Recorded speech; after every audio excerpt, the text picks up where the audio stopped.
જય શ્રી કૃષ્ણ. આપણે હંમેશા એવું વિચારીએ કે બાળકો તો નાના છે, એમને શું ખબર પડે. ઘણી વખતે આપણે આપણા મોટા મોટા પ્લાન્સ હોતા હોઈએ ને, એ આપણે બાળકો સાથે શેર ના કરતા હોઈએ.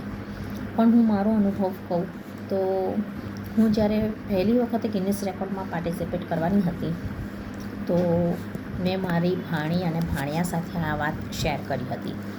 અને એક બુક હતી જેમાં મેં બેસ્ટ વિશિસ કહ્યું હતું કે બેટા તમે લોકો લખીને આપો. અને એ લોકોએ તે વખતે એવું લખ્યું હતું કે તમે બહુ બધા રેકોર્ડ્સ કરો એમ.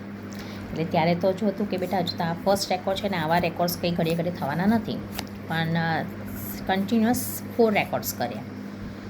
સિમિલરલી હમણાં જ જ્યારે યોગ દિવસની સેલિબ્રેશન્સ ચાલી રહ્યું હતું, તો આણંદની એક સ્કૂલમાં જવાનું હતું.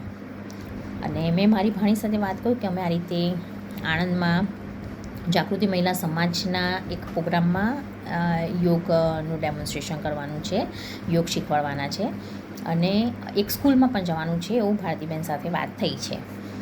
તો મારી ભાણીએ મને તરત એવું કહ્યું કે તમે તમારી સ્કૂલમાં કેમ નથી જતા. તો પછી મેં મારી લિટલ સ્ટાર સ્કૂલમાં મેં સંપર્ક કર્યો અને ત્યાં પછી હું 21 જૂનના દિવસે ગઈ. એટલે તમારા કંઈ પણ આવા પ્લાન્સ હોય તો તમે તમારા બાળકો સાથે શેર કરો. તમારા નાના જે હોય ને યંગર જનરેશન સાથે તમે શેર કરો, કારણ કે એ બધા સાથે તમે શેર કરશો ને તો તમને સારું એવું શીખવા મળશે. કારણ કે જે અપગ્રેડ વર્ઝન છે, આપણા કરતાં અપગ્રેડ વર્ઝન છે, તેમની પાસે હશે જ કંઈક ને કંઈક નવું શીખવા જેવું. અને એ જ દિવસે હમણાં જ થોડા દિવસની વાત, મારી ભાણી જ્યારે મારી સાથે અમદાવાદ આવી રહી હતી, તો વોટ્સએપ પર મેં એને બતાવ્યું કે બેટા આ ગોળ ચકરડું કંઈક આવ્યું છે 1-2 દિવસથી, ખબર નહીં શું છે. અને એ ખબર પડી કે મેટા AI છે.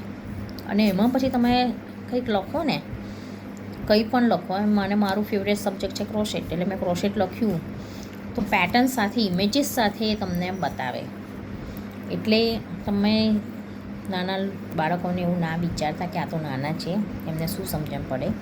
એમની સાથે તમારી વાતો શેર કરો અને તમે પોતે અપગ્રેડ થશો જ. જે મને મારા કાર્યમાં મને મારા ભાણિયાઓનું બહુ જ મને લાગે છે કે એ લોકોનો બહુ જ સપોર્ટ છે. મારું ભત્રીજો અને ભત્રીજી એ મારાથી દૂર છે, પણ ઘણી વખત અમે લોકો વાત કરતા હોઈએ. લાસ્ટ યર જ મારી ભત્રીજીએ મરમેડની ટી શર્ટ પહેરી હતી, તો મને કહે તને મરમેડ આવડે બનાવતા. અને પછી મેં ક્રોશેટની મરમેડનો કાલ અમે લીધો હતો ને ક્રોશેટ મરમેડ બનાવી હતી. તો ઘણી વખત છોકરાઓ તમને નવું કંઈક શીખવા માટે પ્રેરિત કરતા હોય છે. તો હવે ક્યારેય કહેતા નહીં કે આ તો નાનું છે કે આ નાની છે, એને શું સમજણ પડે. કારણ કે એ લોકોની પાસે એ લોકોના લેવલનું જ્ઞાન હશે, પણ ચોક્કસપણે જો તમે અમલમાં મૂકશો ને તો તમને એનું બેનિફિટ થશે જ. જેવી રીતે મને થયો. લિટલ સ્ટાર સ્કૂલમાં હું 2019થી વિચારતી હતી કે ટીચર્સ ડે આવે ત્યારે મારે જવું છે, પણ 2019માં મેં પછી MSCમાં એડમિશન લીધું, તો પછી ના જવાયું. કારણ કે અમે કોલેજમાં ટીચર્સ ડેનું સેલિબ્રેશન કરવાના હતા. એના પછી કોરોના આવી ગયો, એના પછી કંઈક ઓફિસમાં કંઈક કામ હોય, ઘણી વખતે જવું હોય પણ કંઈક વખત આળસ આવી જતી હોય. અને 21 જૂનના દિવસે હું મારી સ્કૂલમાં ગઈ, જ્યાં હું ભણી હતી 3rd સ્ટેન્ડર્ડથી 10th સ્ટેન્ડર્ડ સુધી. અને એટલો બધો મને અનહદ આનંદ આવ્યો. અને મેં જ્યારે ડિરેક્ટર મેડમ સાથે પણ મેં વાત કરી કે આ મારી નીસે મને આઈડિયા આપ્યો છે, તો એમને પણ મારી ભાણીને થેન્ક યુ કહ્યા કે તમે થેન્ક યુ કહેજો કે એમને તમને આટલો સરસ આઈડિયા આપ્યો.